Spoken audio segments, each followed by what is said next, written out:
Okay. All righty. Welcome everybody to our first day of EAP training for all of our metered utilities. My name is Henry Lowry. I'm the vendor analyst here at IHCDA. You might have heard from me before. I'm assuming if you're in here, you probably have. So just a kind of some clarification, just please stay on mute throughout this. If you want to ask a question, there's going to be spaces to ask questions. There'll be space for a Q&A at the end.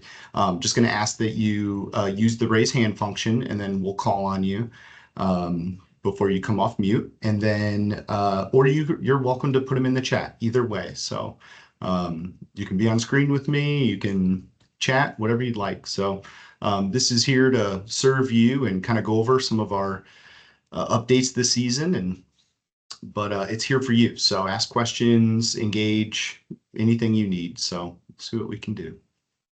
But yeah, so welcome everybody. Let's get started. All right, so today we're just going to cover some successes of this previous program year that we're just finishing up.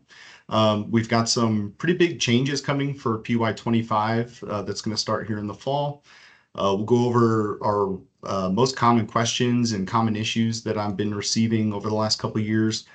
We'll go over some contact protocols, and then we'll have some space for some Q&A. So, yeah. So just some quick stats from this previous year. So we had 122,000 households approved.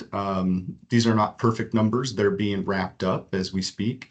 But I just thought you guys might be interested as the utility vendors to see kind of what our average claims were, and then see what kind of percentages of vulnerable households that we're assisting. So I just want you to see that we're doing meaningful work here, that these benefits are not world changing, but they can be world changing for some people. So yeah, they're here to help.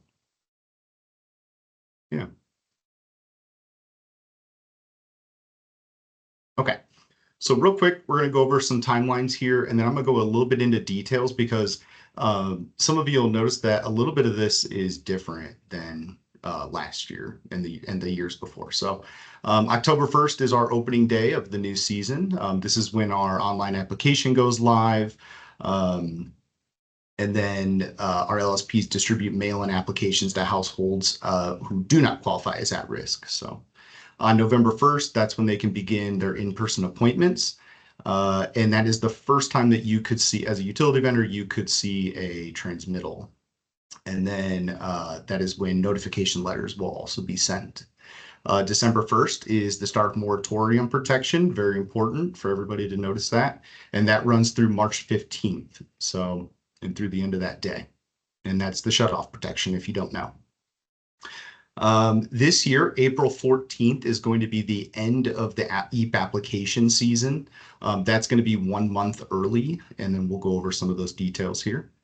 And then by April 28th, we want all incomplete EAP applications to be fully processed. And then the last day to submit transmittals being May 12th. That's backed up quite a bit. So, and then by May, I believe that says 28th, all vendors must be fully reconciled. So fully ending the season by then. So a little tightened season this year. So. Okay. So we have some changes going on this year. So as I said, we're ending the season 1 month early, so that'll be April 14th. And we'll kind of get into why we're doing that here in a second. Those of you that so this year, what the expectation we would like to set is that because of the funding delays that like we experienced this year, we should not be expecting any payments until December. So that should give hopefully plenty of time for the federal government to move through their processes, to get the money to us, for us to get the money to the agencies. And all that needs to occur before that money can go out to vendors. So we're just setting the expectation now. So next year, you guys might have seen this in some of the email blasts I've sent out, is that we're going to be making a tech system change. And that I don't have any necessarily news about that right now. It should not impact this season, but that is why we're shortening the season a month, among some other reasons. But okay. So IHCDA, we've also made some benefit changes, some matrix changes, and how we calculate that. So because there's been an overall decrease in federal funding levels, we've completely changed the way we determine benefits. So we're estimating that's going to be a reduction in for about $200 for every household. So if that is going to impact one of your utilities programs, feel free to reach out. Like if you use our matrix to determine your own benefits, and you have questions or you'd like to see the benefit matrix, anything like that, please reach out to me, and then we can see what we can do. We've also made some credit balance changes, some maximum credit balance changes. So for metered utilities, that's going to be anything with a $250 or more credit will make your client ineligible for benefits. But that does not make them ineligible for moratorium protection. So they are still eligible for the program. They're just not eligible for benefits this year. So moratorium does still apply to those clients. They will still be considered an EAP client. So yeah.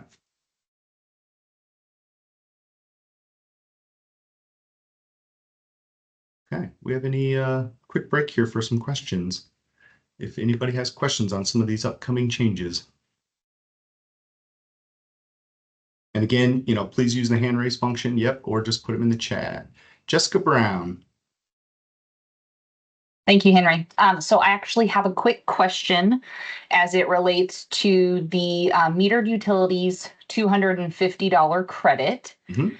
We were kind of given a little bit of a heads up with some contacts that we have at an agency, but when it was explained to us originally, it was only going to apply to prepaid metered accounts.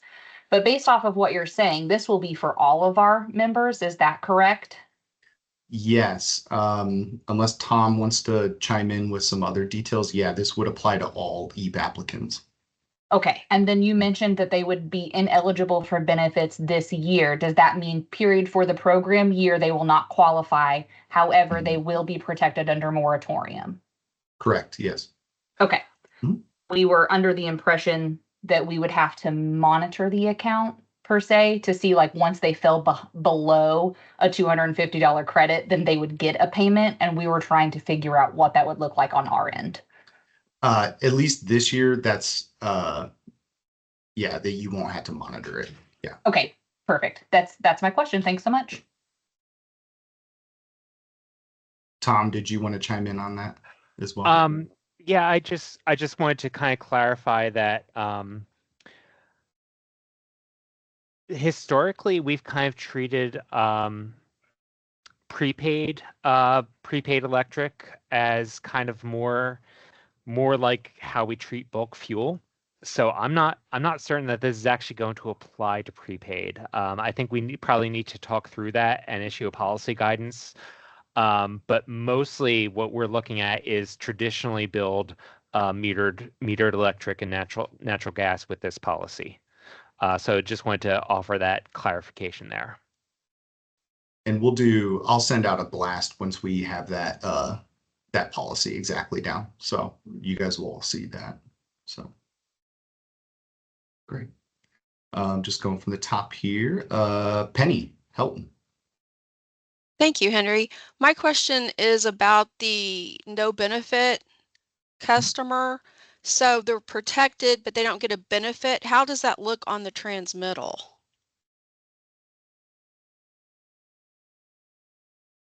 Tom?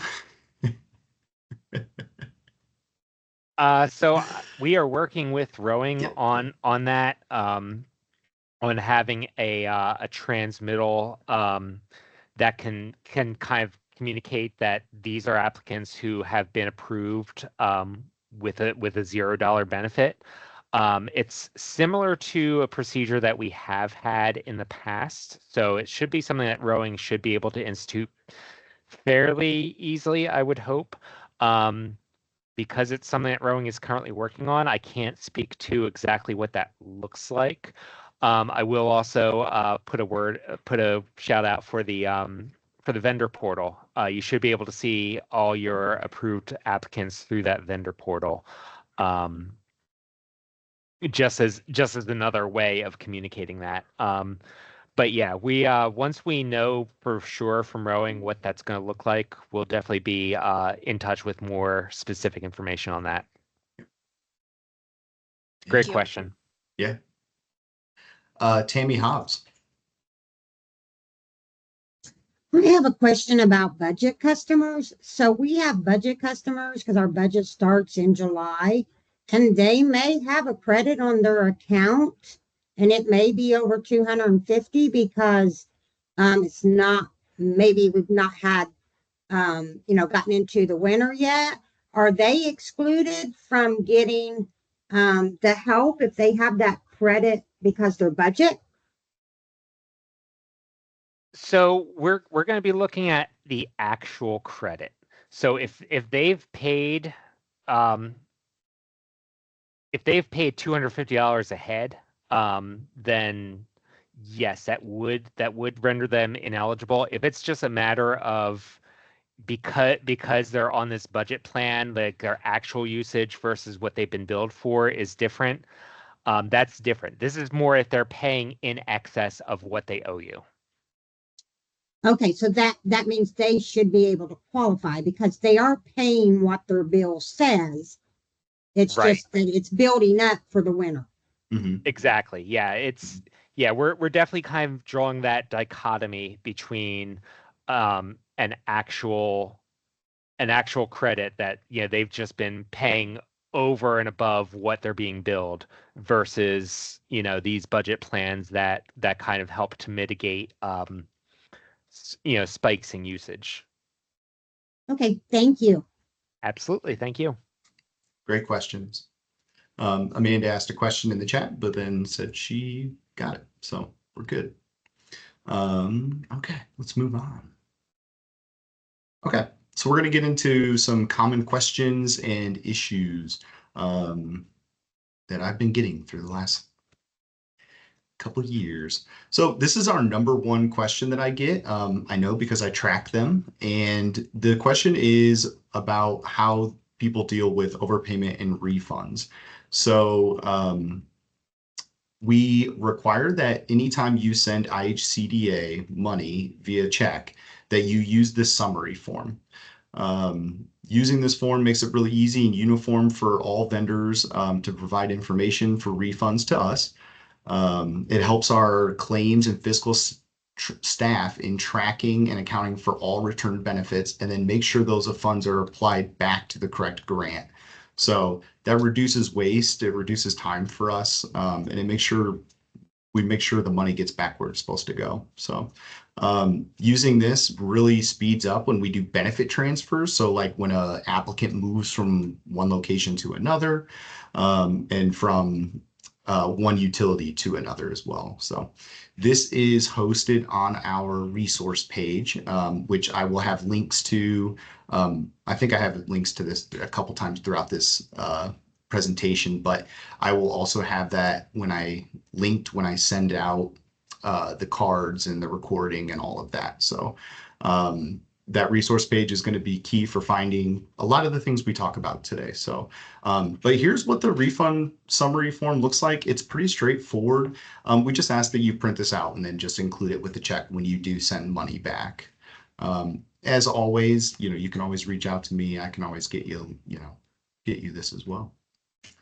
So the other second question I get is what expenses are allowable and unallowable. So I have a list here of where kind of what we've decided the federal government has decided that EAP funds cannot be applied to. And so that includes deposit fees, commercial business accounts, tampering charges, any optional services or any expenses not directly related to residential energy consumption or delivery. Some of these will apply to you. Some of them will only apply to bulk fuels. But this list is not exhaustive. And so if you run up against something, please send us a message. Just shoot me an email. You can email me directly. You can email the vendor's email, and we can take a look at it and have a discussion about whether it's allowable or not. So yeah, as a reminder, EAP funds have to provide a continuing service. Vendors may not accept EAP funds for a closed or inactive account and apply them to an outstanding amount owed unless that account will then be restored. So keep that in mind. If there's any questions, you can always just reach out to us. So, and I'll continue building this list out as we make those decisions. So, okay. The third question we get is about cooperation, so and about data usage. So we've had a lot of lawyers contact us from utilities this year and ask about this.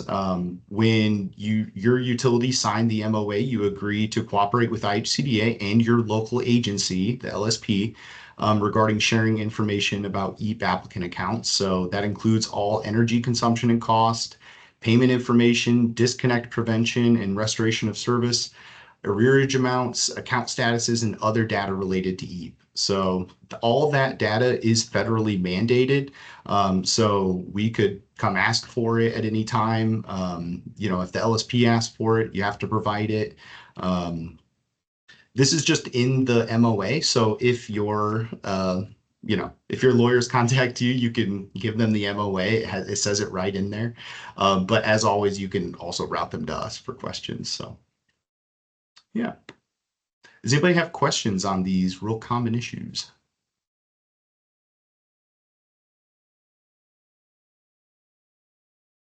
Alrighty. We're just going to move on. There's some more common issues. So let's go over moratorium this year. So moratorium. This is Indiana code.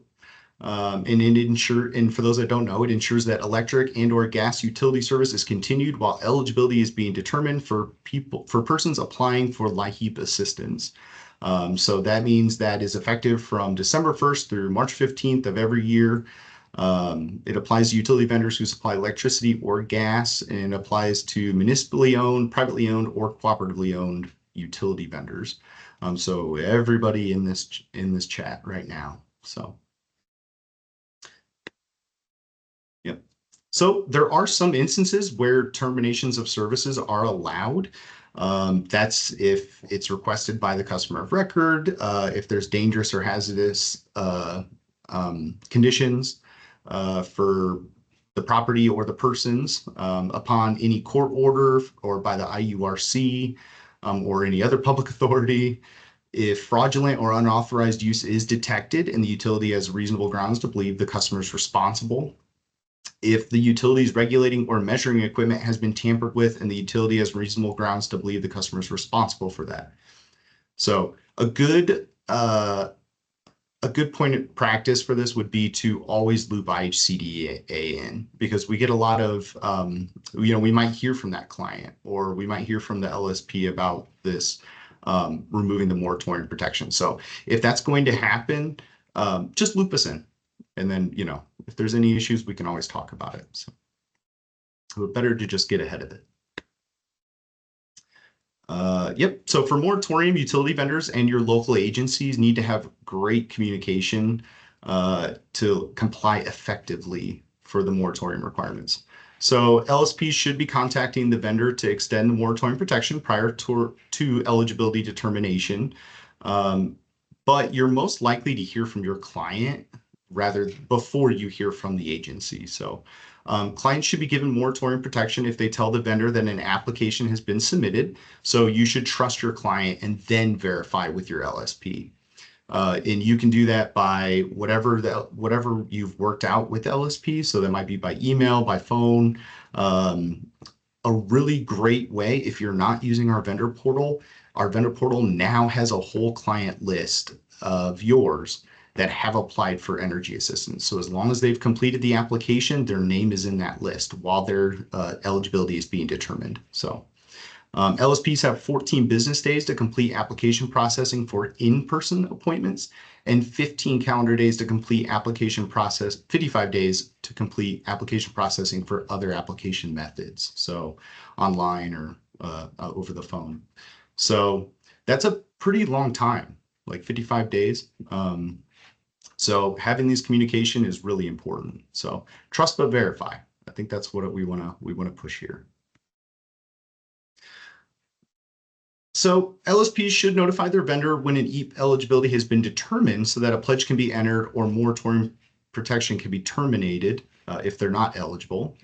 Vendors may contact the LSP to inquire about the status of an application that has been placed under moratorium protection while eligibility is being determined, especially if more than 10 days have elapsed since the determination date.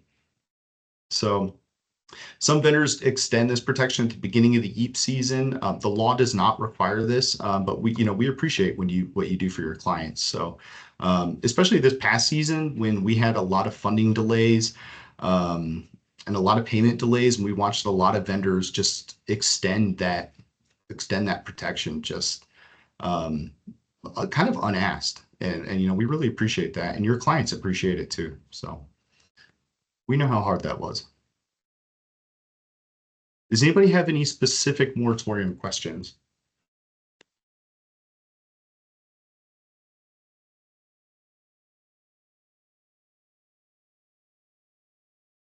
Right.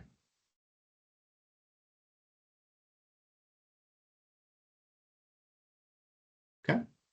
Just a quick overview of our transmittal process. So transmittals are our official record of benefit for clients. If there's ever discrepancies between the pledge received from your LSP contact and the amount on the transmittal amount is considered the correct amount. Transmittals are not valid for payment till they've been signed by both the representative of the LSP and the vendor. And then any changes made to the transmittal need to be made prior to the execution, so before everybody signed it. All LSPs have been instructed to ensure that the transmittals are generated and sent out at least on a weekly basis, if not more often. So it is the vendor's responsibility to fully review your transmittal before signing it. You should ensure that your client is a customer of the utility, that name, address, account numbers are correct, that they're currently active, they're not scheduled for disconnect at the customer's request.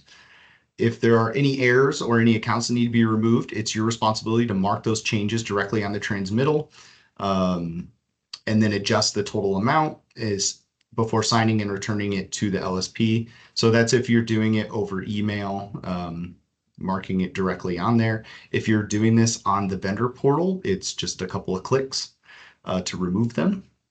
And then vendors are required to return their transmittals within 7 days. And I don't think I've heard many issues with that. I think vendors are pretty quick on turning those around. And then pledges must be applied at the time of transmittal. So some vendors have agreements with their, well, that part's for both vendors. So yeah, let's move on. All right, so transmittal process. If an LSP discovers an error has been made in benefit or eligibility determination, the LSP may award the client additional funds or submit a negative transmittal with an overpayment remittance. So when a vendor receives a negative transmittal, you just follow the same exact process as you do a regular transmittal. And once you return the signed transmittal to the agency, the vendor also signs the overpayment remittance. The signed overpayment remittance is to be sent with a check to IHCDA, which then gets reinvested and includes our overpayment form.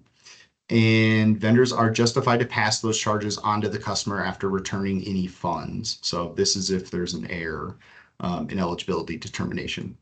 So that can happen if an applicant was accidentally awarded more funds than they were actually eligible for, they were approved for benefits when they were not eligible. So any delinquency caused by the removal of an overpayment from the customer's account becomes the customer's responsibility to pay. So we get some questions about this every once in a while, so feel free to reach out Yep. And in order to keep our payments on time and not negatively impact our customers and clients, we're asking all vendors to return signed transmittals within 1 week. So just a quick reminder.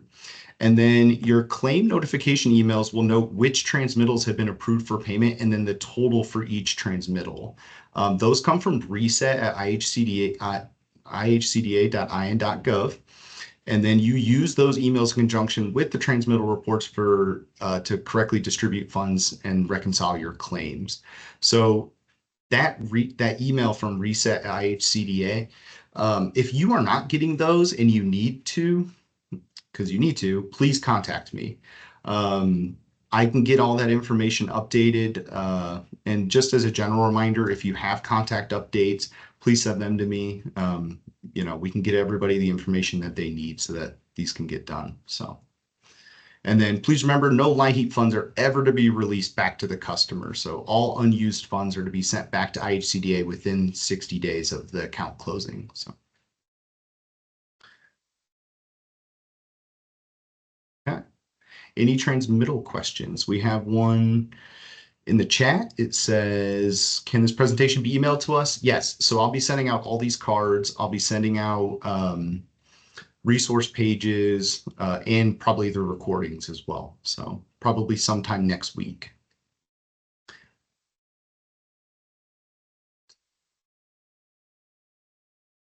Jessica Brown. Thank you. It's me again. Based off of what Thomas said earlier, as it relates to prepay accounts that historically y'all have treated them kind of similar to bulk fuel accounts, there was something you mentioned with the transmittal that said pledges must be applied at the time of transmittal. And I was just curious what that will actually look like for our prepaid members, as I don't believe that we've been doing it based off of pledges up until this point. We've been waiting on an actual transmittal before we apply those funds.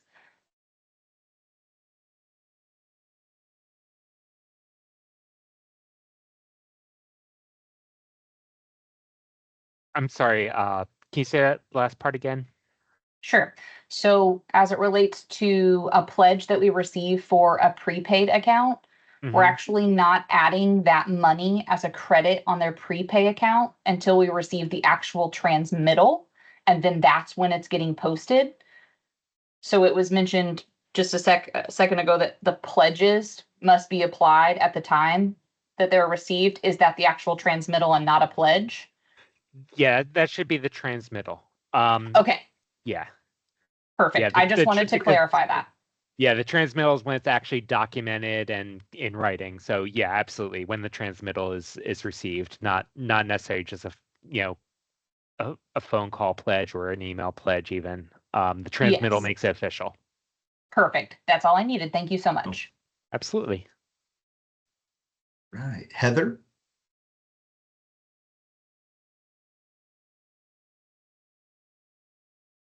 Oh, sorry. No, I'm good. I was just, I hit the wrong button. All right. Perfect. Okay. Yeah. So let's talk a little bit about the vendor portal. We've already kind of touched on it a little bit today, but we've made some upgrades this year. So for those of you that don't know, our vendor portal allows all transmittals to be sent, edited, signed, returned, and monitored all online. It now hosts a list of all your clients that have applied and have marked you as their utility vendor. So as soon as they submit that application, it shows up in your list, which is great for moratorium protection. And just so everybody knows, like, it will send you a notification when you do get a transmittal ready. So just like the agency would send you an email before, you now just get a notification email about it. I do link it right here where the login is. So when you have these cards, and you do need to opt in for access. I can do that. You can send it to the vendor's email directly or directly to me. I have training guides for this, and then I can help you troubleshoot and onboard. So it's actually a really straightforward program. I mean, it's pretty simple on the surface. So this is a great way to add a lot of efficiency into your processes. You can have multiple users in there. yeah, this is a great way to really create efficiency. So if you do get any pushback from the agencies, please just let me know. If you're using this and an agency is not sending you them, let me know. I can help you with that as well. So, but all of our agencies know that if you request it, that they should be using this. And so there should be no agencies telling you no. So please let me know if that occurs. But yeah, so this is a great way. This is a great service. I think people who use it seem to like it and seems to add a lot of efficiency. So, okay. So this year, we've totally revamped our vendor guide and some of our other resources. And that is now online on our resource page. We basically took that vendor guide from top to bottom and reworked it so that if somebody was new to the program, they could just open that up and it would walk them through the whole program and everything that they need to know. It's got frequently asked questions. It's got new graphics. It's super fancy. Very proud of our team for working on that and working through it. I do feel like it's actually pretty useful now, where before it was somewhat useful. So I encourage you to take a look through that. If you have questions, before you email me, because there's so many common answers in there. You can give it to your new employees so that they can look it over. You give it to your customer service. The customer service could look through it, and that would answer a lot of their questions about the program. So there's a lot of uses for it, I think. But that is now going to be on our resource page, which again, I link here and I will link at the end. Yeah. Okay. So let's get into some vendor monitoring and performance measures. Okay, so vendor monitoring. The purpose of vendor monitoring is to ensure compliance with the LIHEAP program. And it's an opportunity to improve processes and let us know where there might be areas of confusion or where you need additional assistance. It is a federally mandated component of the LIHEAP statute, and was also indicated in the MOA. All vendors that participate are subject to vendor monitoring. You may not be selected, but you are subject to it. And then it's conducted as a desktop review by the vendor analyst, which is me. So here's the process. So you get sent a letter giving you 30 days to work on it. Vendors are required to submit the requested documentation prior to the start of the monitoring session. Vendors are required to complete an energy utility supplier survey. And all vendors being monitored will receive an assessment completion report 30 days after IHCDA completes the desktop review.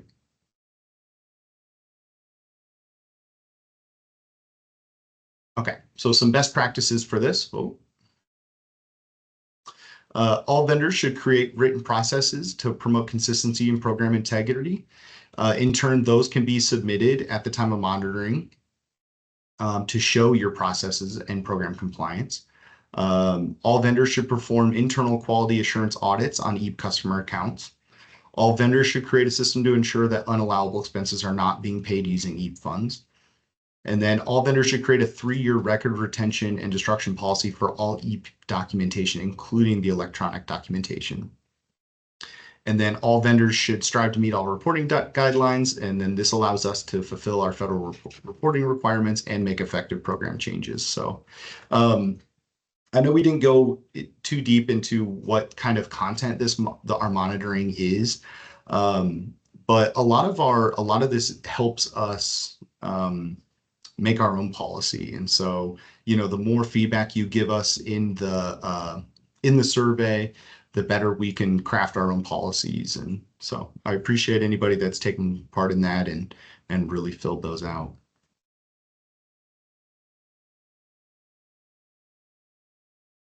Okay. So performance measures.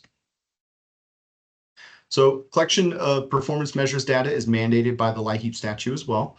Every year, we will ask several vendors to submit performance measures data. It includes annual energy usage, cost for all customers who have received LIHEAP benefits, and then we cross-reference that data with annual income calculations. So the purpose of that is to demonstrate a reduction in energy burden, which is one of the requirements of the LIHEAP, and to assist IHCDA in crafting our internal policy.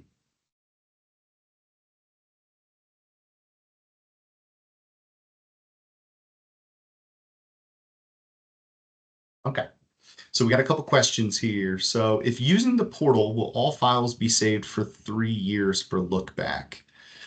I know internally those files are saved. Tom, do you know if that's public facing as well or vendor facing as well?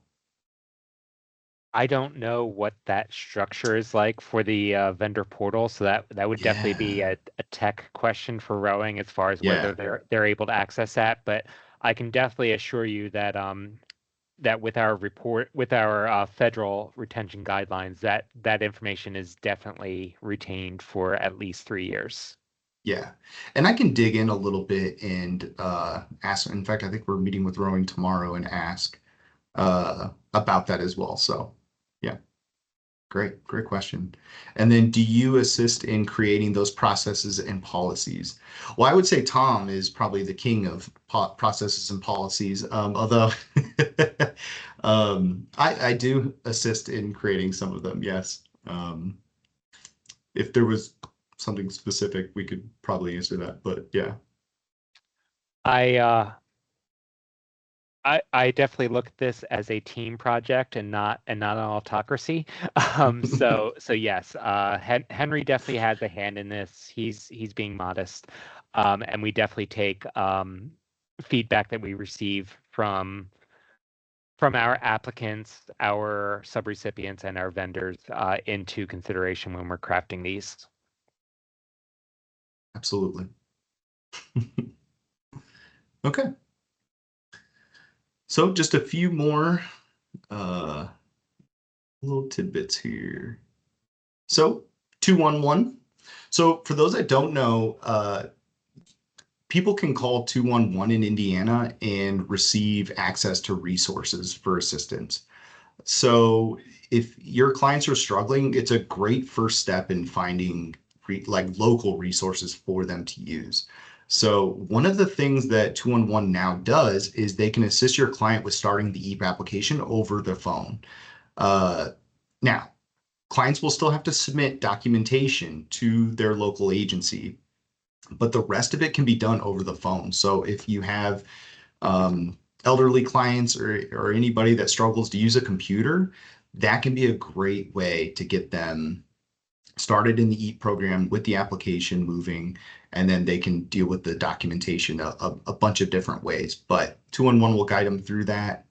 But yeah, 211's a great resource for everybody, for all Hoosiers, really. So a couple do's and don'ts for that. So 211 does not have access to completed applications or their current status.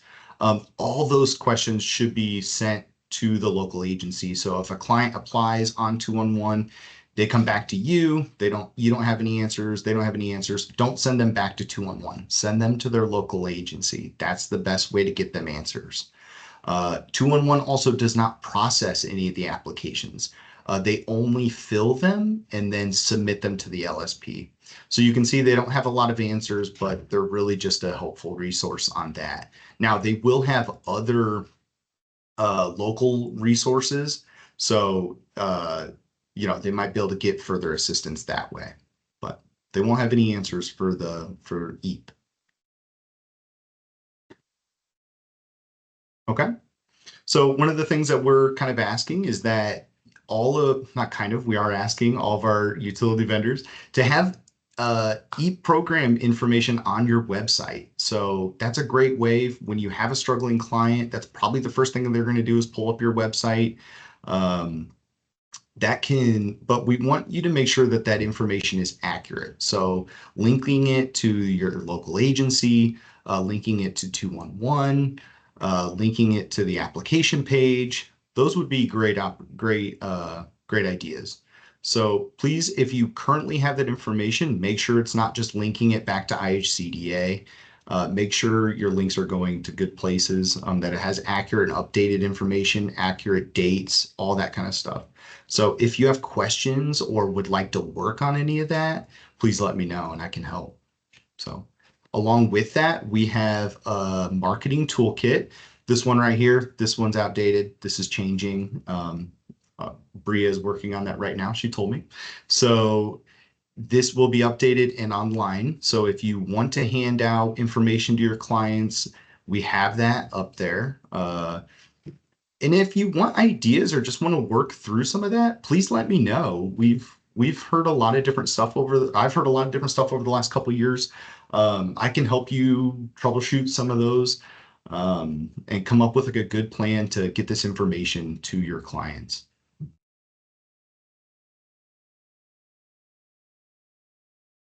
Okay, so let's go over some contact protocols. Okay, so we kind of broke this down because it's always kind of difficult to tell who you should contact. So your local agency, any questions about specific clients or households, questions about specific benefits, or about the submission of transmittals. Confirming application status can be done with your LSP or on the vendor portal. And then notifications of suspected customer meter tampering or unauthorized use, any type of fraud, a client fraud, that would go back to your local agency. So now, you would contact IHCDA if you have questions about payments that you're unable to answer after you review your transmittals and your claim approval emails. Questions about moratorium protection, MOA terms, general issues with your local service providers. And so I kind of actually want to hammer on that for a second. So if you're having issues, please loop me in. This is one thing that that I've kind of struggled to get the word out about, I feel, over the last couple of years. But if you are having communication issues, whatever it might be, please loop me in. Sometimes just CCing our vendor email, CCing me directly, that's a great way to get attention on an issue. It could potentially get it resolved, and I can act as a mediator and work through those with you. So, or you can just email me directly, and then we can talk about the issue that's going on, and we can come up with a solution. So, follow-ups on refunds or energy benefit transfers, that would go to IHCDA, and then suspicion of fraud or misconduct at the agency level. So this is something that one of our utilities caught this year and relayed to us that resulted in investigation of some frauds at one of our local agencies. So paying attention to what's going on is very helpful. And then looping us in, even more helpful. Assistance for clients. So all referrals to LIHEAP from vendors should be made to your local agency or 211. And then I link 211 here. And then they can also be referred to the EAP website for more information. So, and then Tom just linked that in the chat. So just a couple things. Clients should never be referred directly to IHCDA, either phone or email. That's really frustrating for clients because we can't necessarily help them. We have to route them back to their local agency. And then we do have a dedicated vendor inbox. It's just vendors@ihcda.in.gov. You might still hear from the EAP at ihcda.in.gov. But I monitor the vendors email inbox. And so, you can email me directly, you can email that. But just in general, if you're in doubt, loop us in, put us on the CC, or let us know ahead of time of what's going on. And then that way we can help work through any issues you're having. So. No, I just went through a lot of different stuff there. So let's just take a second. Does anybody have questions?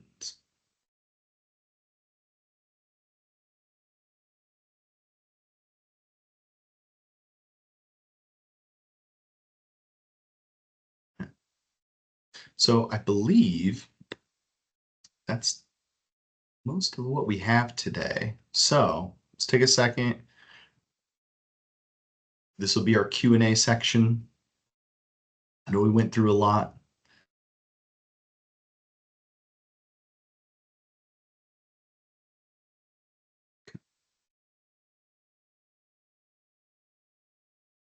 Cool.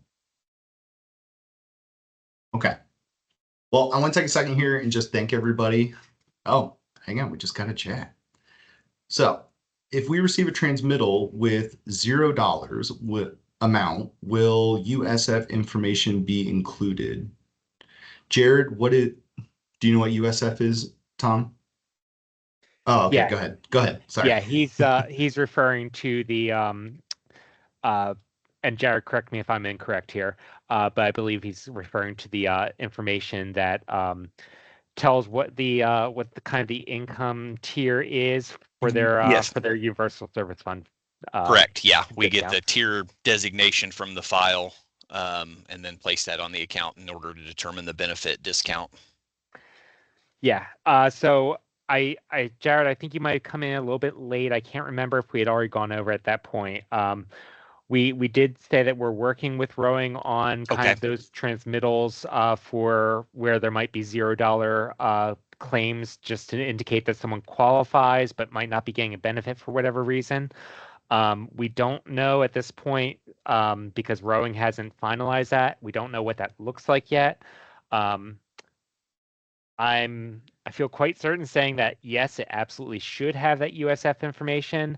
And when we talk with Rowing about it, I will be sure that we reiterate that that is absolutely a must, because that's honestly a big part of the reason why we're still trying to get that information to you on transmittals, even if there's no benefit, so that we're both getting the moratorium protection and getting that USF benefit for the eligible households. Okay, perfect. Thank you. Thank you. Okay, so we got a couple more questions. Sarah Wagner asked, last year, I know it changed where we extended moratorium past the 15th deadline. Is that the same this year? So if we get a pledge, we need to treat it as though it is during the moratorium dates and not disconnect the client. So yeah, so this past year, one thing we didn't really cover this year was that because of the funding delays, we did ask utilities to extend protection to their clients, extend the pledge to their clients throughout that time. And I'm sure some of that is probably still going on even right now. So I don't know that we anticipate running that ask out right now. I think you can reliably assume it'll go through the 15th, and that'll be the end of it. And we would like that to be the end of it. And any type of changes, any type of unexpected delays, I will continue to contact everybody and keep them in the loop as best as I can. So we're appreciative that, all the utilities tended to kind of bend over backwards for their clients this year. So that was kind of something I was going to say here. But yeah, we appreciate that, and we will try and keep you updated. So, Tammy. I just wanted to see if you could send me the instructions on the portal, the web portal. Can you send Absolutely. me? Can you do me a favor and just shoot me a quick email? And then that Yep. way I can thank you. Yeah, Sure that'll be will. the easiest way. Yep. Thank you. Absolutely. Yeah. Anybody that wants to access to the portal, please shoot me a message. Anybody that needs to get their contacts updated or needs to receive the reset at IHCDA emails, please shoot me a message and I'll work through those. So thank you. Jessica asked, so we will be able to see the client's name in the portal when they apply, correct? Yes. So in the application, they select their utility, and as soon as they do that and submit the application, they show up in your list. So you will be able to see their name. That does not mean that they've been approved. It just means that they've submitted the application. And I believe if they're determined eligible, they'll stay on that list. If they're determined ineligible, they get pulled from that list. So yeah, so it should be live. Great questions. Appreciate all the questions. Yeah.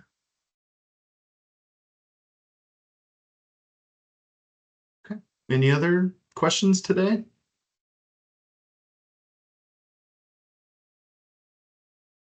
Short and sweet. Well, yeah. So let me just take a second here. Let me just thank you for all you've done this past year. I think I'm going on, this is my third program year.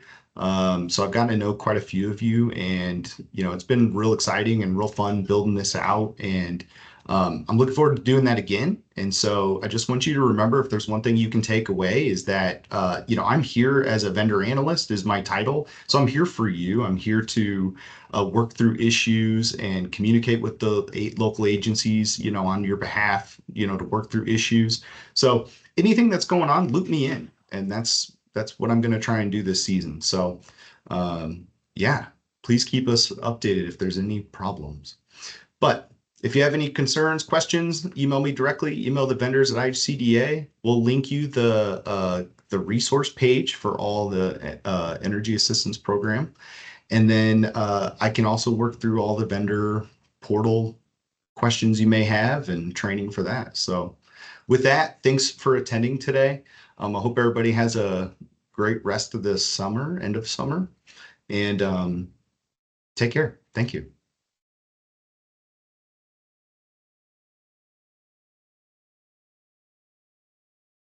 Thank you.